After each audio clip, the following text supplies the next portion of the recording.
Allah Resulü buyurdu ki, men yuridillahu bihi hayran yufakkihu fiddin.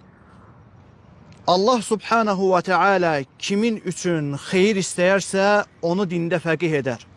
En birinci hadiste keçir ki, dində fəqih olmaq.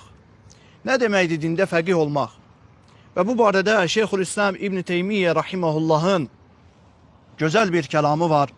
Ve deyir ki, el-fikhu fiddin, dində fəqih olmaq, fəhmu məanil əmri və nəhi, Allah subhanahu ve teala'nın ve Resulünün bizlere olan emirlerini ve qadağanlarını düzgün şekilde başa düşməkdir. Liyestebsiral insanu fi dinihi, hatta insan dininde besiret üzerinde olsun. Yani elm üzerinde olsun. Ve sonra ise Şeyhülislam İbn Teymiyyə rahimehullah deyir ki, bu sözünden sonra deyir ki, Ələ tərə qavləhu teala, məgər sən Allah subhanahu ve teala'nın bu sözünü eşitməmisənmi veya görməmisənmi? Ve sonra ise Tövbə surəsindən 122. ayəni getirir Şeyh rahimehullah ve ayenin evvelini hatırlatmamızda fayda olacak. Çünkü Şeyhülislam ayenin sonunu, şahit hissəni getirir. Ayenin evvelini de getirək ki, hatta mesele aydın olsun.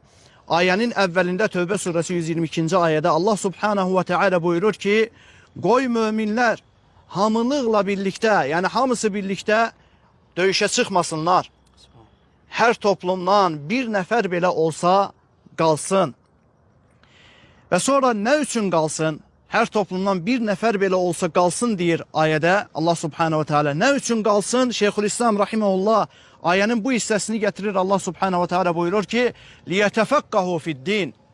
Hatta her toplumdan bir nefer kalsın, liyetefekkahu fiddin. Hatta dinde fəqih olsunlar. Yani Şeyhülislam'ın dediği kimi Allah'ın emirlerini ve qadağanlarını öğrensinler. Ne üçün?